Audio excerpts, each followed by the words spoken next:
Hi viewers, welcome to our TNPSC Skill Academy. இன்னைக்கு நம்ம பார்க்க போற தலைப்பு என்ன அப்படின்னா முதுமொழி காஞ்சி. நம்ம ஆல்ரெடி பார்த்த வீடியோல நாலடியார் பார்த்திருப்போம், நான்மணி கடிகை பார்த்திருக்கிறோம், பழமொழி 400. ஸோ இப்போ நம்ம அறநூல்கள் தான் எல்லாமே பார்த்துட்டு இருக்கோம். அந்த வரிசையில இன்னைக்கு நம்ம பார்க்க போற தலைப்பு என்ன அப்படின்னு பார்த்தீங்கன்னா முதுமொழி காஞ்சி. ஸோ வாங்க வீடியோக்குள்ள போகலாம், ஃபுல்லா பிரீஃபா பார்க்கலாம். முதுமொழி காஞ்சி அப்படின்னா அது பழமொழி என்னும் சொற்பொருளோடு தொடர்புடையது. முதல்ல முதுமொழி அப்படின்னா பழமொழி என்னும் சொற்பொருளோடு தொடர்புடையது அப்படின்னு சொல்றாங்க. காஞ்சி காஞ்சி என்பது மகளிர் இடையில் அணியும் ஒரு வகை அணிகல கோவையை குறிக்கும். காஞ்சிங்கிறது மகளிர் இடையில அணியும் ஒரு வகை அணிக்கல, அதாவது ஒரு வகை அணிக்கலம் நகை அந்த மாதிரி கோவையை குறிக்கும் அப்படின்னு சொல்றாங்க. காஞ்சி அப்படின்னா முதுமொழி அப்படின்னா பழமொழி என்னும் சொற்பொருளோட தொடர்புடையது, அதாவது பழமொழிய குறிக்குது. இது எப்படி சொல்ல வராங்கன்னா பல மணிகள் கோத்த காஞ்சி அணி போல, அதாவது இந்த நம்ம காஞ்சிங்கிறது பெண்கள் அணியக்கூடிய ஒரு வகையான அணிக்கலன்னு பார்த்தோம் இல்லைங்களா. ஸோ பல மணிகள் கோத்த காஞ்சி அணி போல முதுமொழிகள் பல கோத்த நூல் முதுமொழி காஞ்சி. அதாவது முதுமொழிகள்னா பழமொழி, பல பழமொழிகள் கோத்த நூல் முதுமொழி காஞ்சி அப்படின்னு சொல்லிட்டு பெயர் பெற்றது என சிலர் கூறுகின்றது. இதுதான் முதுமொழி காஞ்சியோட விளக்கம். முதுமொழி காஞ்சி என்பது என்ன அப்படின்னா அறிவுரை கோவை என்று பொருள்படும் என்பர் அறிவுடையார்.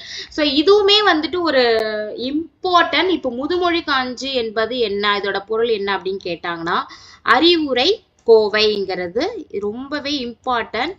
இது ஒரு இம்பார்ட்டன்டான ஒரு கொஷின், கிட்டத்தட்ட இது புக் பேக்ல இருக்கிற கொஷின் ஒண்ணு. அடுத்து இதோட ஆசிரியர் யார், ஆசிரியர் பெயர் முதுமொழி இதோட ஆசிரியர் மதுரை கூடலூர் கிழார். மதுரை கூடலூர் கிழார். பிறந்த ஊர் இவர் கூடலூருங்கிறது இவர் பிறந்த ஊர். இது சிறப்பு என்ன அப்படின்னு பாத்தீங்கன்னா இவரோட சிறப்பு, இவர் தம் பாடல்களை நச்சினார்க்கிணையர் முதலிய நல்லுரை ஆசிரியர்கள் மேற்கோளாக கையாண்டுள்ளார்கள். இவர் தம் பாடல்களை நச்சினார்க்கிணையர் முதலிய நல்லுரை ஆசிரியர்கள் மேற்கோளாக கையாண்டுள்ளார்கள். இதோட சிறப்பு காலம், இவர் என்ன காலம் பாத்தீங்கன்னா சங்க காலத்துக்கு பின் வாழ்ந்தவர். சங்க காலத்துக்கு பின் வாழ்ந்தவர் மதுரை கூடலூர் கிழாருங்கிறவரு. இவர் சங்க காலத்தில் வாழ்ந்த புலத்துறை முற்றிய கூடலூர் கிழார் அல்லர். அதாவது இவர் சங்க காலத்தில் வாழ்ந்த புலத்துறை முற்றிய கூடலூர், 2 பேர் இருக்கிறாங்கன்னு சொல்றாங்க. ஸோ அவரு இல்ல, சங்க காலத்திற்கு பிற்பட்டவர் தான் இந்த மதுரை கூடலூர் கிழார். இருவரும் வெவ்வேறானவர் என்பதை ஊவே சாமிநாதர் ஐயர் குறிப்பிடுகிறார். இதுவுமே ரொம்ப முக்கியமானது. வெவ்வேறு ஆனா 2 பேரும் வெவ்வேறு என்பதை குறிப்பிட்டவர் யார் அப்படின்னு கேக்குறாங்க அப்படின்னா ஊவே சாமிநாத ஐயர். அடுத்து நூலின் அமைப்பு பார்க்கலாம். முதுமொழி காஞ்சி என்பது காஞ்சி திணையின் துறைகளுள் ஒன்று. முதுமொழி காஞ்சி அப்படிங்கிறது காஞ்சி திணையில அதோட துறைகளில் ஒன்றுதான் முதுமொழி காஞ்சி. இது இம்பார்ட்டன்ட். காஞ்சி திணை 15 கீழ்கணக்கு நூல்களில் ஒன்றுதான் முதுமொழி காஞ்சி. இந்நூல் உலகியல் உண்மைகளை தெளிவாக எடுத்து இயம்புகிறது. உலகியல் உண்மைகளை இந்த நூல்ல தெளிவா எடுத்து உரைக்குது அப்படிங்கறத சொல்றாங்க. இந்நூல் அறிவுரை கோவை எனவும் வழங்கப்படுகிறது அப்படிங்கிறது நம்ம பார்த்தோம் இல்லைங்களா.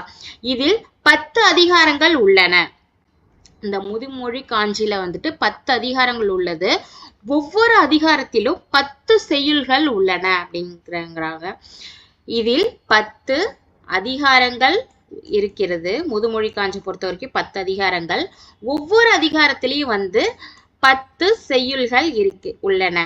சோ இதுல என்ன, இந்நூல் மொத்தம் 100 பாடல்கள் இருக்குது. முதுமொழி காஞ்சில எத்தனை பாடல்கள் அப்படின்னு கேட்டாங்கன்னா 100 பாடல்கள் உள்ளது. அந்த 10 பாடல்களின் தலைப்புகள் என்ன அதை பார்க்கலாம். சிறந்த பத்து, அறிவு பத்து, பழியா பத்து, துவ்வா பத்து, அல்ல பத்து, இல்லை பத்து, பொய் பத்து, எளிய பத்து, நல்கூர்ந்த பத்து, தண்டா பத்து. சிறந்த பத்து இதுல இது எல்லாமே ஒரு ஒரு ஒரு அதிகாரத்தோட தலைப்புகள் தான். சோ சிறந்த பத்து அப்படின்னா என்ன அப்படின்னு பாத்தீங்கன்னா, அது எதை குறிக்கும், எதை பத்தி கூறுற ஒரு தலைப்பு அப்படின்னு பாத்தீங்கன்னா, எவை சிறந்தவை, எது எதெல்லாம் சிறந்ததை பத்தி பேசுதோ சோ அதுதான் சிறந்த பத்து. அறிவு பத்து அப்படின்னா அறிவுடைமையோட சிறப்பை பத்தி கூறுறதுதான் அறிவு பத்து. பழியா பத்து, பழியா பத்துனா பழி இல்லாத செயல்கள், பழி இல்லாத செயலை பத்தி கூறுறதுதான் பழியா பத்து. துவ்வா பத்து, துவ்வா பத்துனா அனுபவிக்க தகாத, அதாவது பயனற்றவை, பயனில்லாத ஒரு இதை பற்றி கூறுறதுதான் துவ்வா பத்து. அல்ல பத்து அப்படின்னா தீயவற்றை எடுத்துரைக்கிறது, அதாவது நல்லவை இல்லாதது, எது எதெல்லாம் தீயவையோ அதெல்லாம் எடுத்துரைக்கிறது தான் துவ்வா பத்து, அல்ல பத்து. இல்லை பத்து அப்படின்னா நன்மை இல்லை என்பதை உணர்த்தும் பகுதி. பொய் பத்து, ஏழாவது பொய் பத்து அப்படின்னா பொய்மையானவை, பொய்மையானத பற்றி கூறுறதுதான் பொய்யா பத்து. எளிய பத்து, இதுல என்ன சொல்றாங்கன்னா எளிதில் செய்யக்கூடியவை பற்றி கூறும் நூல், கூறும் பேசுறத பத்தி பகுதி தான் எளிய பத்து. எளிய பத்துல எளிதில் செய்யக்கூடியவை பற்றி கூறும் பகுதி தான் எளிய பத்துல சொல்றாங்க. நல்கூர்ந்த பத்துனா வறுமை இல்ல அப்படின்னா குறைபாடுகள், வறுமை மற்றும் இந்த குறைபாடுகளை பற்றி கூறும் பகுதி தான் நல்கூர்ந்த பத்துல இருக்கு. தண்டா பத்து அப்படின்னா தண்டிக்கப்படாதது, தண்டிக்கப்படாததெல்லாம் பற்றி கூறும் பகுதி தான் தண்டா பத்து. இப்ப பாத்தீங்கன்னா நமக்கு இங்க 10 தலை செய்யுள்கள் எல்லாமே அதிகாரங்கள் பார்த்தோம் இல்லைங்களா. இப்போ ஒவ்வொரு செய்யுளின் முதல் அடியுமே, இதுவுமே ரொம்ப ரொம்ப ரொம்ப ரொம்ப இம்பார்ட்டன்ட். ஒவ்வொரு முதுமொழி காஞ்ச பொறுத்த வரைக்கும் ஒவ்வொரு செய்யுளின் முதல் அடியுமே எப்படின்னா ஆர்களி உலகத்து மக்கட்கு எல்லாம் என்றே அப்படிங்கிற இந்த அடியோட தான் முதல் அடி எப்பயுமே இதே மாதிரி தான் ஆரம்பிக்கும் அப்படின்னு சொல்றாங்க. ஆர்களி உலகத்து மக்கட்கு எல்லாம் என்றே அதாவது ஆர்களி உலகத்து மக்கட்கு எல்லாம் அப்படிங்கறதுலதான் எல்லா பாடலுமே தொடங்கும் அப்படிங்கறதுதான் முதுமொழி காஞ்சோட இது. ஆர்களி உலகத்து மக்கட்கு அப்படின்னா கடல் சூழ்ந்த இவ்வுலக மக்களுக்கு, ஆர்களி உலக மக்களுக்கு எல்லாம்னா ஆர்களினா கடல் சூழ்ந்த, உலகத்த மக்கட்கு எல்லாம் அனைவருக்கும் அப்படிங்கறதா இதோட பொருள்.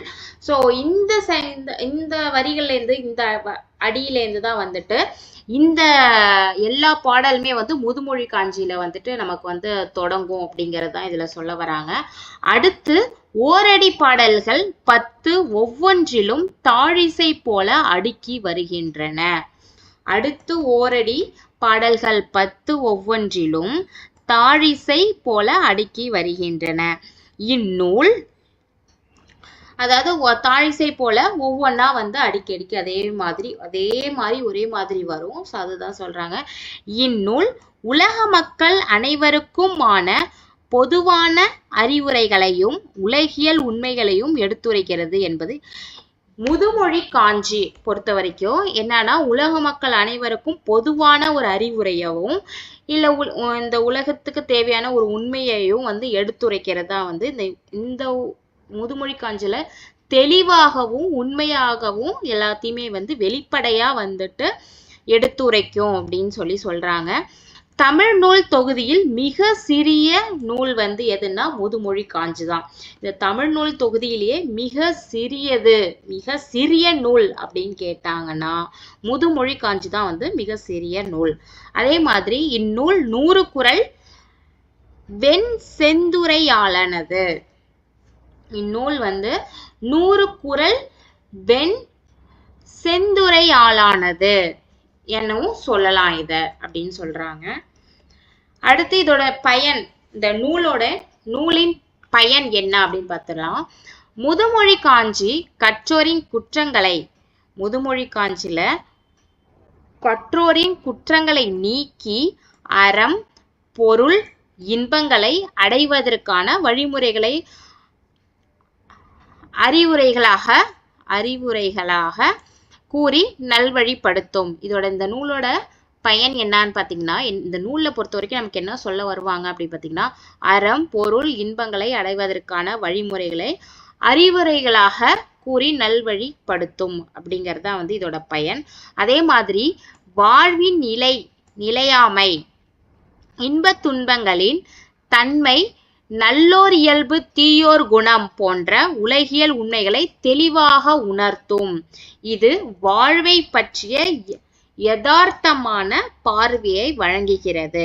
இந்த 2 பாயிண்ட் தான் வந்துட்டு நமக்கு வந்து இந்த முதுமொழி காஞ்சியில சொல்லக்கூடிய, இந்த பாடல்ல சொல்லக்கூடிய நமக்கு அறிவுரைகளை நம்ம எடுத்துக்கிறது. ஸோ அதோட பயன் பார்த்தீங்கன்னா இதுதான். அடுத்து இப்போ நம்ம வந்து பாடல், இந்த பாடல் சிறந்த 10, இதுல ஃபர்ஸ்ட் பாடல் இந்த சிறந்த 10ங்கிற அதிகாரத்துல தான் நமக்கு வந்துட்டு புக்ஸ்ல இருக்கிற 10ன்னு பாத்தீங்கன்னா அது இதுதான். ஸோ இப்ப பார்க்கலாம். முதல்ல சிறந்த 10 அப்படின்னா என்னன்னு தெரிஞ்சுக்கலாம். சிறந்ததென கூறப்படும் 10 பொருளை தன்னகத்தே கொண்டிருப்பது சிறந்த 10. நம்ம சொன்னோம் இல்லையா, எல்லா இதுலயுமே வந்து இந்த மாதிரி தான் ஸ்டார்ட் ஆகும். ஆர்களி உலகத்து மக்கட்கு எல்லாம், இந்த முதுமொழி காஞ்சி பொறுத்த வரைக்கும் எல்லா இதுவுமே செய்யுளுமே இந்த மாதிரி தான் வந்துட்டு தொடங்கும். ஸோ இப்ப படிச்சு பார்க்கலாம்.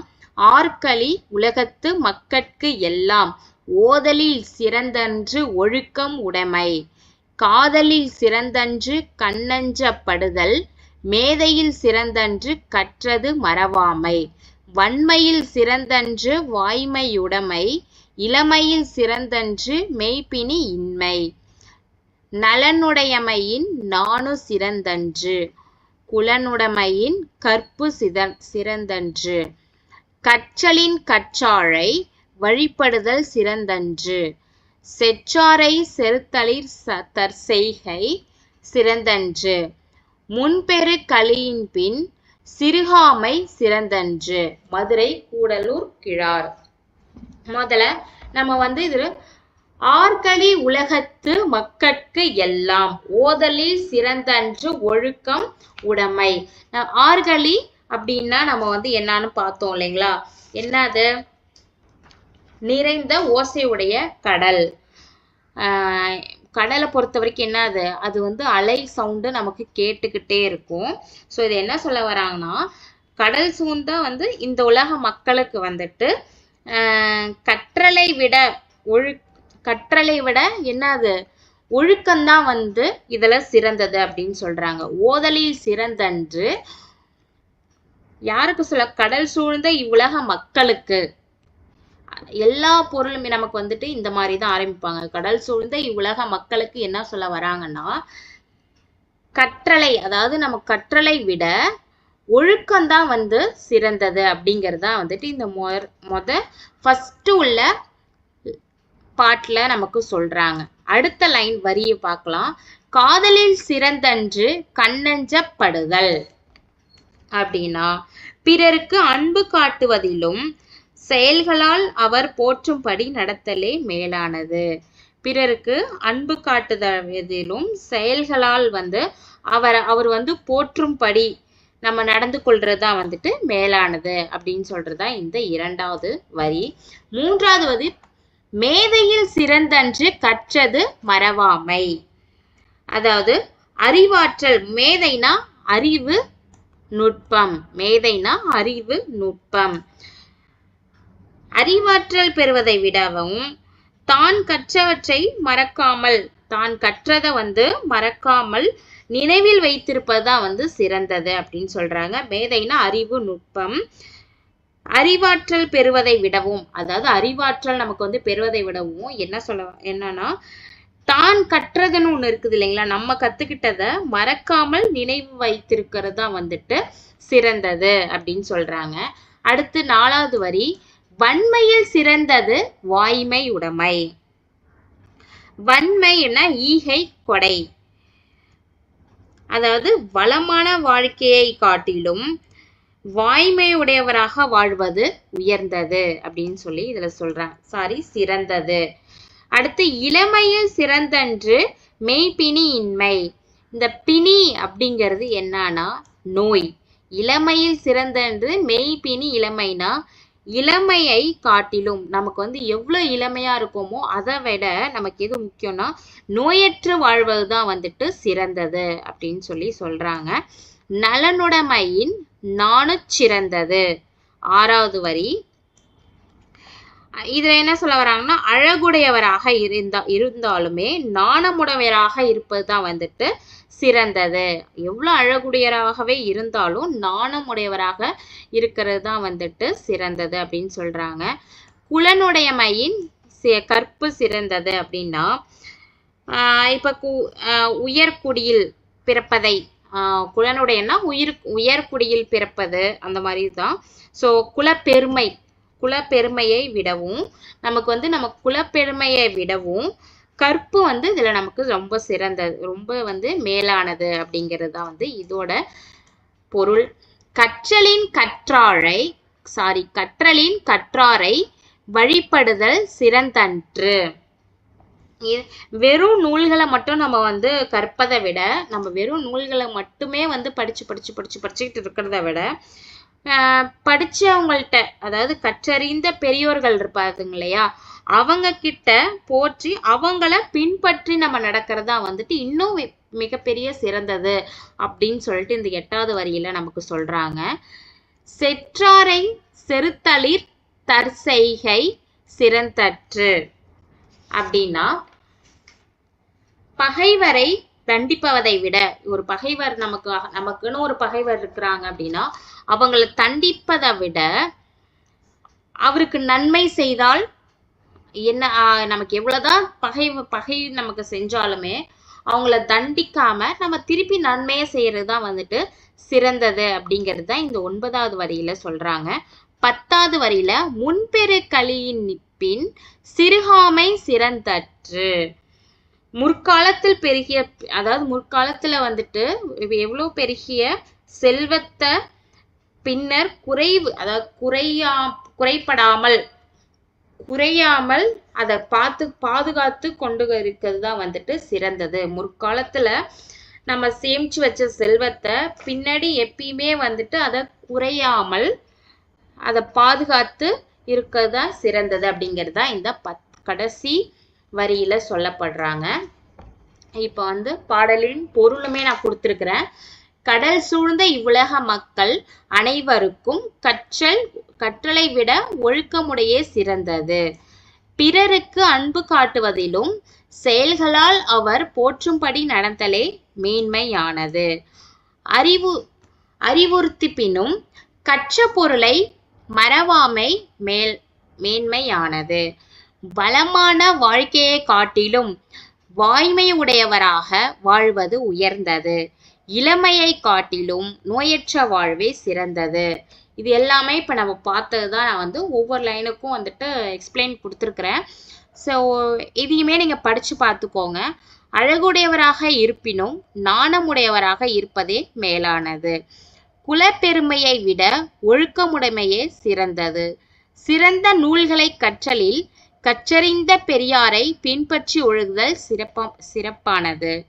பகைவரை தண்டிப்பதை விட அவருக்கு நன்மை செய்தல் சிறந்தது. எவ்வளோ பெரிய பகைவரவை நமக்கு செய்தாலும் அவங்களுக்கு நன்மை செய்ததான் சிறந்தது அப்படிங்கிறாங்க. முற்காலத்து பெருகிய செல்வத்தை பின்னர் குறைவுபடாமல் காத்தலே சிறந்தது. ஸோ இதுதான் இந்த பாடலோட எல்லாமே பொருள். இப்ப சொற்பொருள் பார்க்கலாம். ஆற்களி அப்படின்னா நிறைந்த ஓசை உடைய கடல். காதல்னா அன்பு, விருப்பம். மேதைனா அறிவு, நுட்பம். வன்மை அப்படின்னா ஈகை, கொடை. பிணி அப்படின்னா நோய். மெய்னா உடம்பு. நாணம்னா செய்யக்கூடாதனை செய்ய அஞ்சப்படுதல். சிறந்தன்றுனா சிறந்தது, மேன்மையானது. வழிபடுதல் அப்படின்னா போற்றி வணங்குதல். இப்ப நான் கொடுத்திருக்கிற இந்த 5 கொஸ்டினுமே புக் பேக்ல இருக்கிற கொஸ்டின்ஸ் தான். முதுமொழி காஞ்சி என்பது டேஷ் திணையின் துறைகளுள் ஒன்று. சோ காஞ்சி திணையில் துறைகளில் ஒன்றுதான் முதுமொழி காஞ்சி. அதே மாதிரி அடுத்த கொஸ்டின், முதுமொழி காஞ்சியின் ஆசிரியர் மதுரை கூடலூர் கிழார். இளமையை காட்டிலும் டேஷ் சிறந்தது, நோயற்ற வாழ்வு. முதுமொழி காஞ்சி டேஷ் என வழங்கப்படும். அறவுரை கோவை. கற்றலை விடவும் சிறந்தது அப்படின்னு பாத்தீங்கன்னா ஒழுக்கம் உடைமை. சோ இதோட முதுமொழி காஞ்சி இதோட முடிஞ்சிச்சு. சோ இந்த வீடியோ உங்களுக்கு பிடிச்சிருக்கு அப்படின்னா டிஎன்பிஎஸ்சி ஸ்கில் அகாடமி சேனலை சப்ஸ்கிரைப் பண்ணிக்கோங்க, லைக் பண்ணுங்க, ஷேர் பண்ணுங்க. தேங்க்ஸ் ஃபார் வாட்சிங்.